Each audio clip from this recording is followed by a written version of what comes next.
We are living in an age overflowing with information but starved of inner stillness. Every day we're surrounded by reminders of what we lack, what we don't yet have, and what we must strive harder to attain.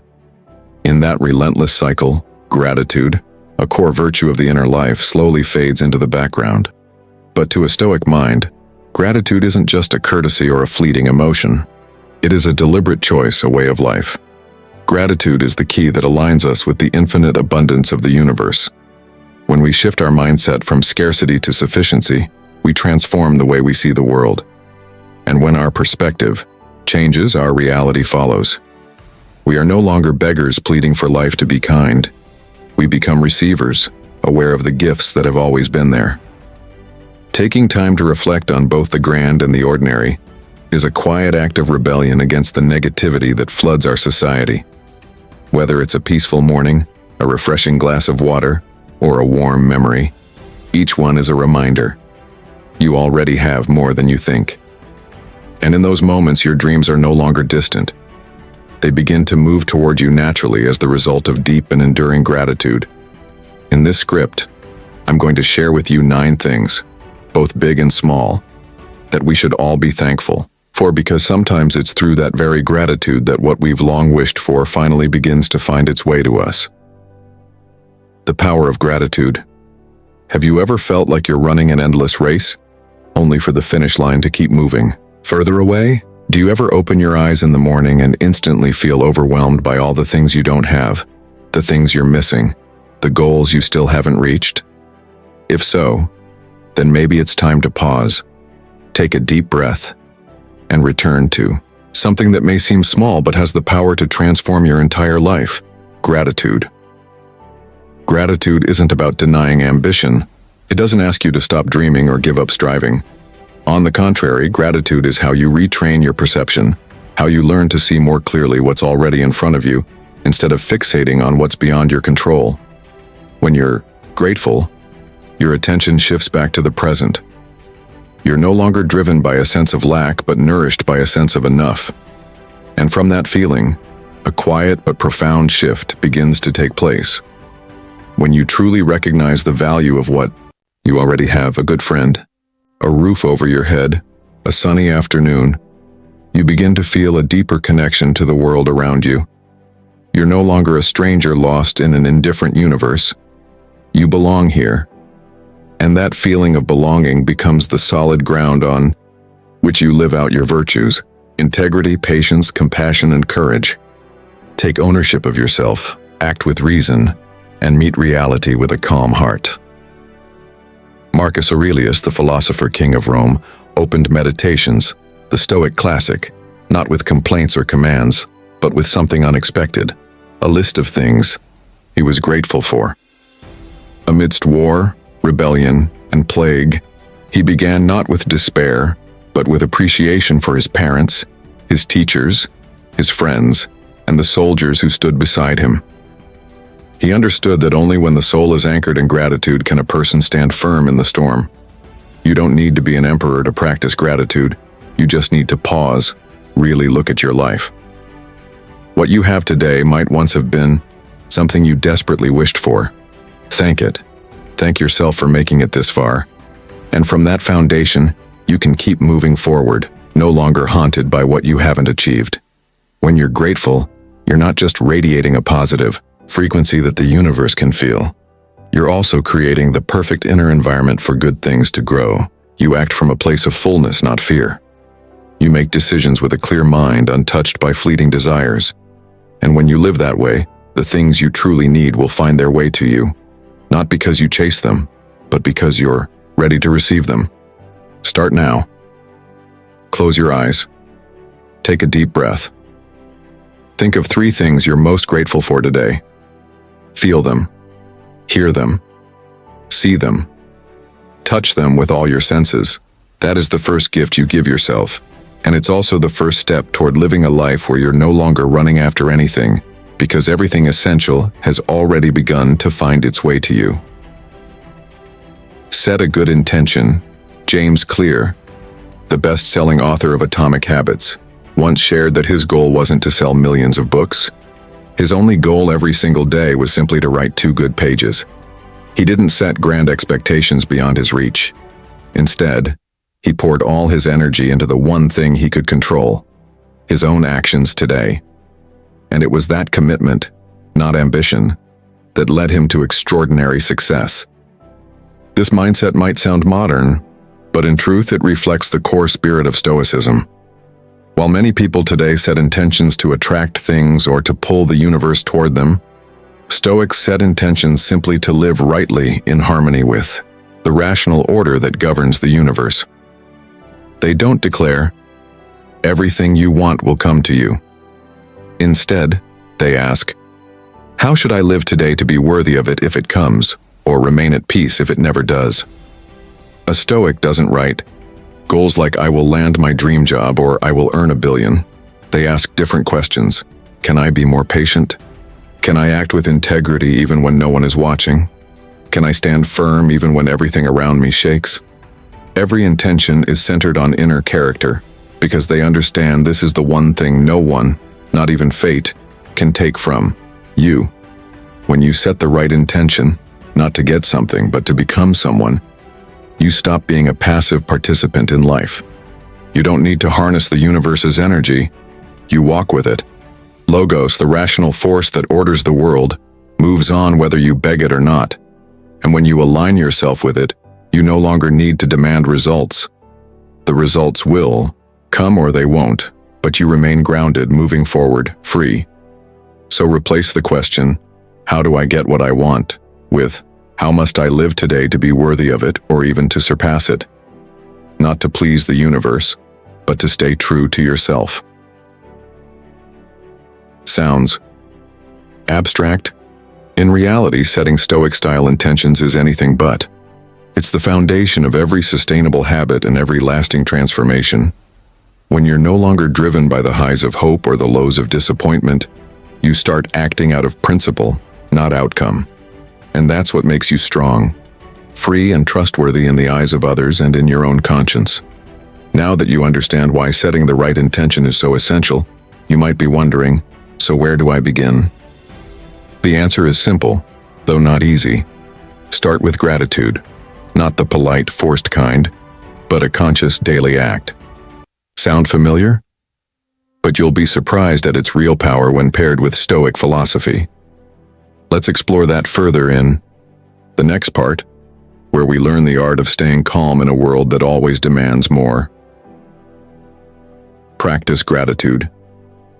Every day, have you ever woken up feeling like everything is missing? Missing time, missing money, missing motivation, even missing the belief that your dreams could actually come true? If so, you're not alone. But there is a different path, a surprisingly simple one that we often overlook. Gratitude. Gratitude isn't just a polite gesture, it's a way of life. You can start practicing it today with one simple action.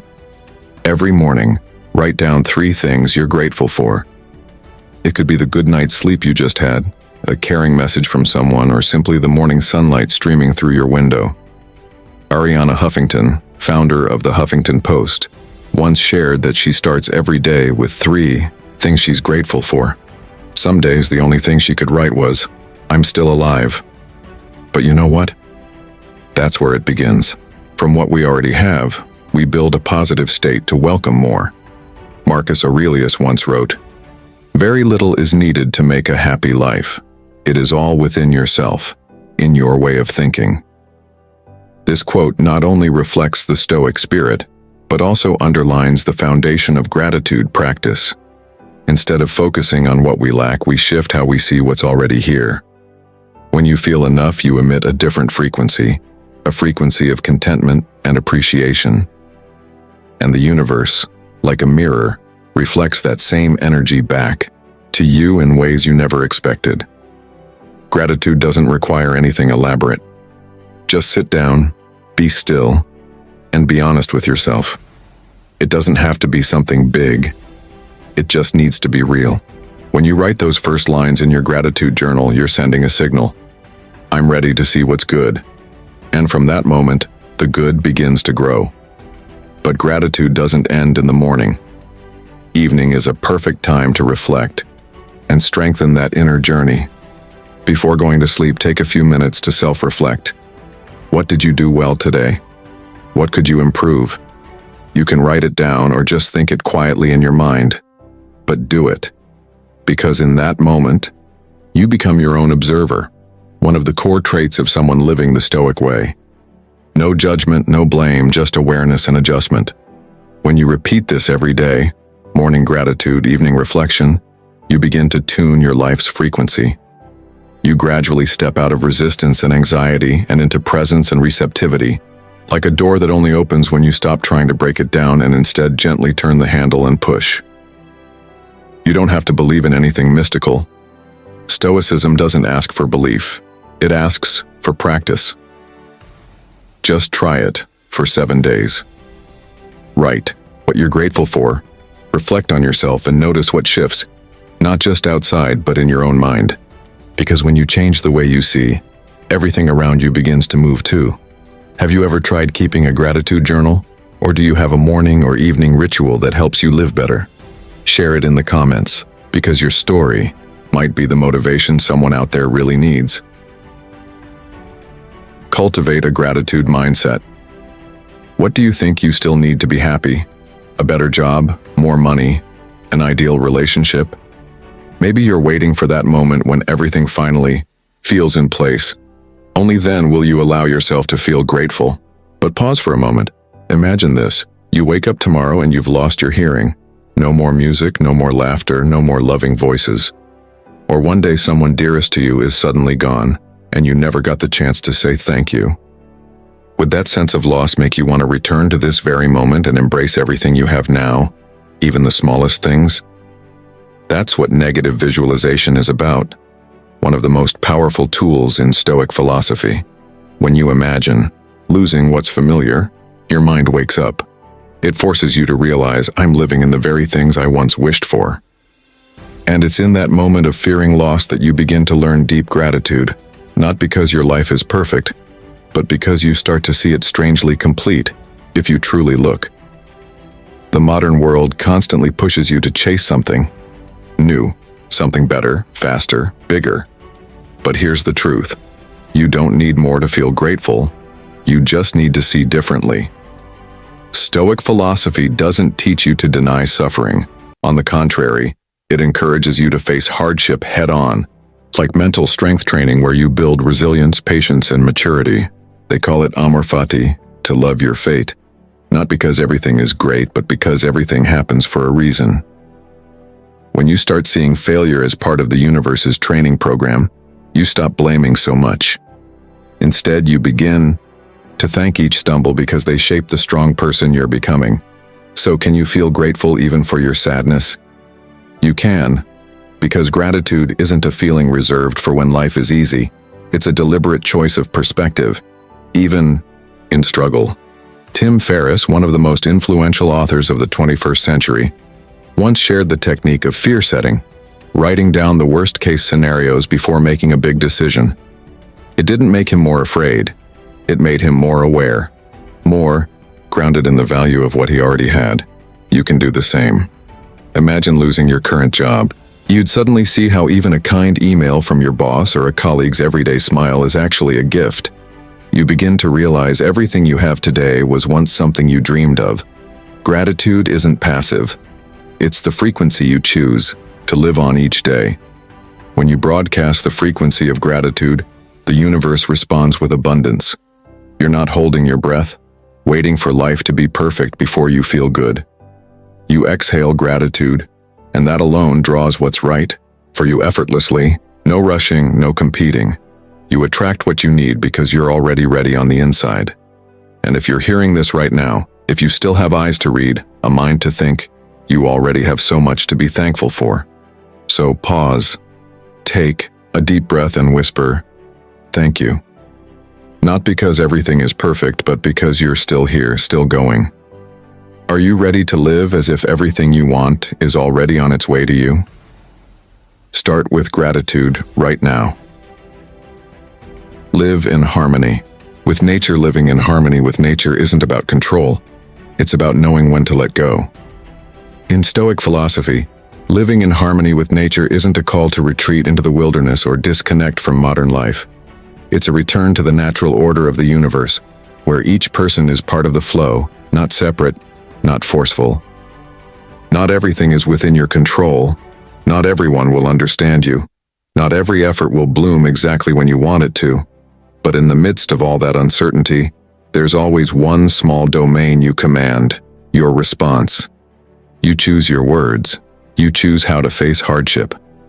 That's your inner strength. The steady ground beneath your feet when life's waves start to rise.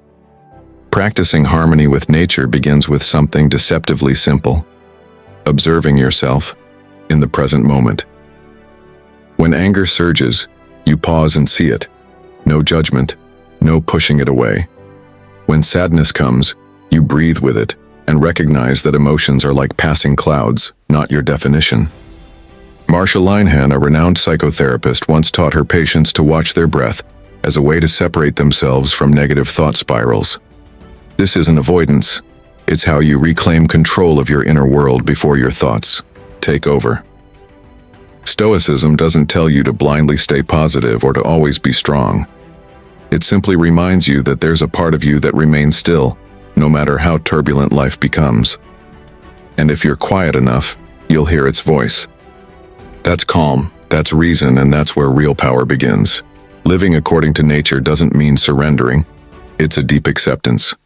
You can't force everything to go your way, but you can always choose to respond in the best way to what is. When you feel gratitude for the present moment, you take a giant step away from the constant dissatisfaction, the kind that keeps people chasing what they don't have and ignoring what they already do. Harmony comes when you let go of resistance, when you stop wrestling with should have, if only, and why me. You stop trying to control the weather, other people, or outcomes. All that's left is you, breathing in, breathing out, and you're okay. And when you practice that every day, even for just a few minutes, you'll feel the shift. Quietly, without drama, but unmistakably real. Like a lake slowly growing still until finally you can see your reflection clearly in it. Thank you for staying with me this far, halfway through the journey. I'm honored to be walking alongside you through every thought, every breath of this life philosophy. Your engagement truly helps spread this message further, and together, we can create real change, one smile at a time. And hey, were you thinking of clicking away just now? No way, that would be a big mistake. What's coming next is even more groundbreaking. Trust me, you'll want to stick around because we're just getting to the best part. You won't believe what's ahead. These are the kind of insights that can honestly shift the course of your life, so be patient. We're about to take things to a whole new level. Turn the philosophy into a habit. Ryan Holiday, the author behind The Daily Stoic, once shared that every morning as he sat down to write, he would see a line taped right in front of him. The obstacle is the way. What makes Ryan different isn't that he knows what Stoic philosophy says. It's that he lives it.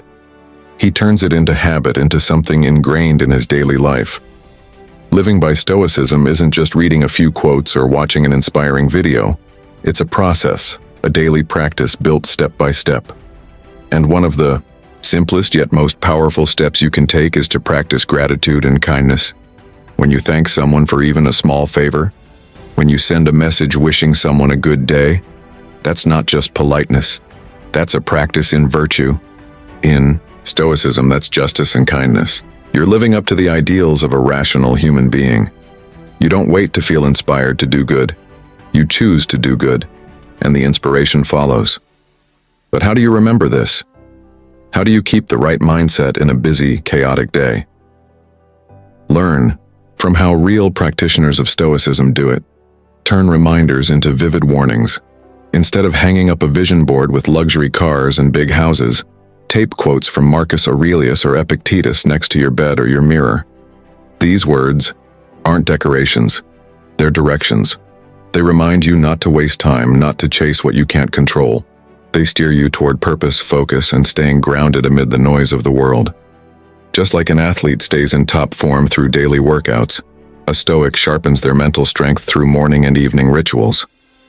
In the morning, take a few minutes to close your eyes. Breathe deeply and ask yourself, Who am I likely to meet today?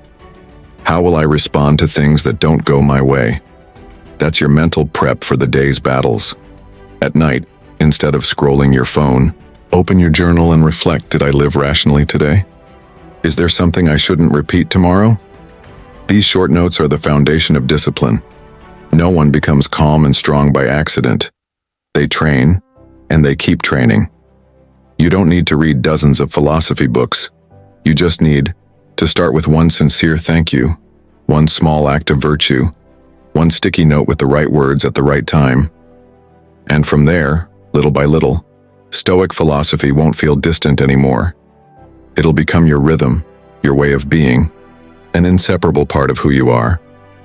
Each day you won't just live, you'll live with direction, with strength. And when that happens, everything you truly need will come at the right time, in the right way, because you'll be ready to receive it. Reinforce and spread. Epictetus advised, "Be silent as to services you have rendered, but speak of favors you have received."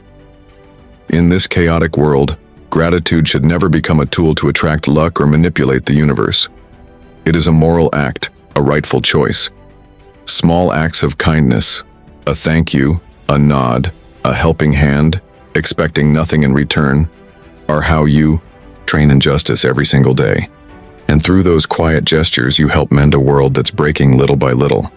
When you've come a long way in your inner journey, pause, look back at what you've endured. Maybe you're no longer as reactive as you once were. Maybe you've learned to sit still amid things you can't control. Maybe you've stopped chasing validation out there to feel complete in here. These shifts don't make noise, they don't seek attention, but they are your greatest achievements. And this is when you must double down on your belief in the process. Don't let the waiting make you question whether what you're doing matters. Don't let the nothing's happening fool you into thinking your actions are wasted. Every right choice you make today is quietly building tomorrow's results. You don't need to see it to trust it's working, like a seed resting underground, not lazy, just preparing. Today I choose to act justly, not for recognition, not for rewards, but because it is the right thing to do.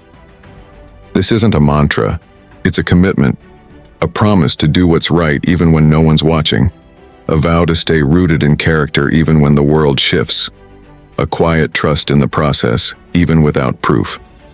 When you act with gratitude, you broadcast a frequency, not of wanting but of wholeness.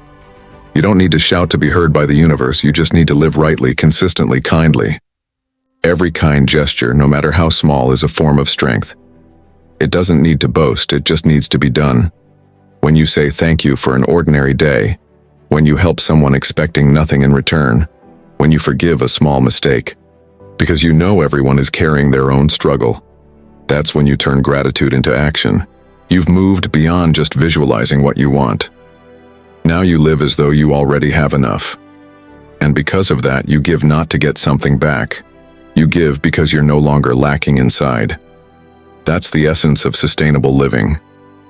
Not be grateful so you can receive more, but be grateful because you already have enough. And you'll see, the grateful don't need to control the future. They just keep doing the right thing in the present. And strangely enough, from that place, what you once longed for begins to arrive. Gently, naturally, without force. But what happens when things fall apart? When the dream you nurtured begins to crack? When you're betrayed, you lose, you fail, even after doing everything right? Is there still room for gratitude in the midst of chaos? In the next chapter, we'll step into the most difficult part. When adversity strikes, and it's in that moment that Stoicism stops being theory and becomes true strength in practice. When adversity comes, what will you do when adversity strikes? You can fight it. You can blame the situation, blame others, or even blame yourself. But there's another choice, one that Stoics have practiced for thousands of years. You can see it as training, not for complaining, but for building strength, not to collapse, but to grow steadier. Pause for 6 seconds, take a deep breath, and ask yourself one question. What virtue is this moment giving me the chance to practice? Courage, patience, humility, or calm in the midst of chaos? There are things beyond our control and we must accept them with dignity. But faith adds another layer. Everything happens for a reason. It's no accident that you're facing this challenge. It's no coincidence the path has taken a detour. Maybe it's how God is shaping you. Just as fire tests gold, hardship tests the heart. Simone Biles, the world's greatest gymnast, doesn't just train her body, she trains her mind. Every day, in her journal, she writes, "Today, I focus on courage and discipline." She doesn't talk about medals. She doesn't write about competitors. She focuses on the virtues adversity is helping her build. And that's exactly what gets her through the moments when everyone else would have quit. God doesn't always give us comfort, but He always gives us what we need. When a door closes, it's not rejection, it's redirection. When someone walks away, maybe it's time you learn to stand on your own. And when you collapse in tears, maybe that's where you'll finally discover where true strength comes from. And you learn that through gratitude. Gratitude isn't just for the good things. True gratitude, in its deepest sense, is being thankful, even for the uncomfortable, the inconvenient, the people who test you, because it's through them that you get to practice Stoicism, instead of just reading about it. And it's through them that you get to say to God, "I don't understand this right now, but I trust you are doing what's best for me." The room you're in, the space you live in, the loved ones you still get to see. These things may be small, but they are enough. God never promised a life without pain, but He did promise that in every circumstance you will not be alone. You'll always be guided if you're willing to listen. And when you're grateful, even in the darkness, fear loses its grip, because you begin to understand this too as part of a greater plan God has for me. Adversity is not the end. It's an invitation to grow, an invitation to live in alignment with your deepest values. And every time you choose awareness over reaction, you're sending a message to the universe and to God, "I'm ready." And when you are truly ready, everything you need, not just what you want, will find its way to you. Not because you forced it, but because you became the kind of person who's ready to receive that grace. Keep going. There are two Stoic principles that, if you truly understand them, will stop you from panicking about what hasn't happened yet. Amor fati and memento mori. Amor fati means to love your fate, to embrace everything that happens, whether beautiful or brutal. Memento mori reminds us that death is never far away, and every moment we live is a gift. When you live with both of these mindsets, you'll realize not everything you hope for will arrive on time, but what's meant to come will come, and you'll have the strength to keep going even if it hasn't arrived yet. Have you ever felt exhausted waiting for something? A chance? A relationship? A result? After years of effort, you believe that if you try hard enough, everything will unfold just as you planned. But reality doesn't follow your script, and the most important thing isn't what the world gives you. It's who you become while waiting. When you choose gratitude, when you keep moving forward even without seeing the light, that is true greatness. In 2015, Oliver Sacks, a brilliant neurologist and writer, learned he was dying of cancer. His reaction wasn't despair. He wrote an essay titled "My Own Life," in which he thanked everything, the people he had loved, the things he had learned, even the death approaching him. He didn't mourn. He didn't try to fight fate. He embraced it. That is amor fati. That is how someone stands firm in the storm, not by denying reality, but by accepting it with strength. You may not know where you're going. You may not control the outcome, but you control your next step. You can continue. You can be grateful for what you have, even if what you want hasn't arrived yet. And that gratitude becomes a frequency, a steady, clear frequency, one that doesn't depend on the outside world. You don't need a limitless universe to believe in tomorrow. You just need to believe that you can adapt to whatever tomorrow brings. Don't confuse persistence with stubbornness. Staying strong doesn't mean forcing yourself against the current. It means moving forward with awareness and acceptance. Every time you choose gratitude, every time you keep going, you are rebuilding yourself. And one day, when you no longer need anything to arrive, you'll look back and see everything you needed you had all along. So keep going.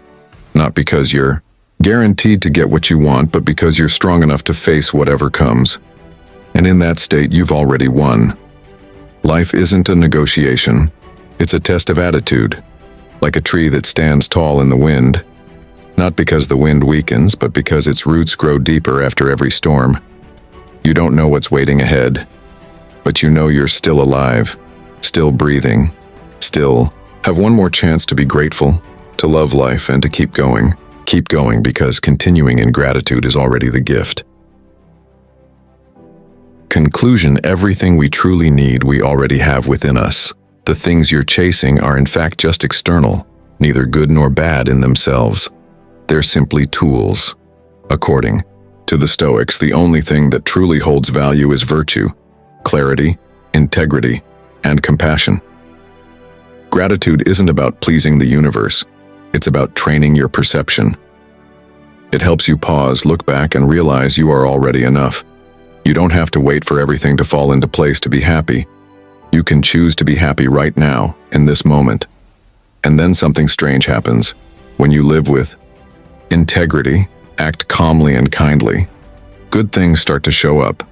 Not because you've attracted them by some kind of magic, but because you've become the kind of person who naturally welcomes them. So what do you think makes people fall into the illusion that having more will finally be enough? Share your thoughts in the comments.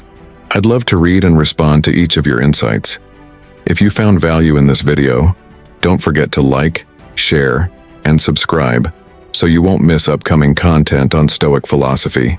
And remember, the next video is waiting for you right at the end screen. Click on it. Your journey toward awareness isn't over yet.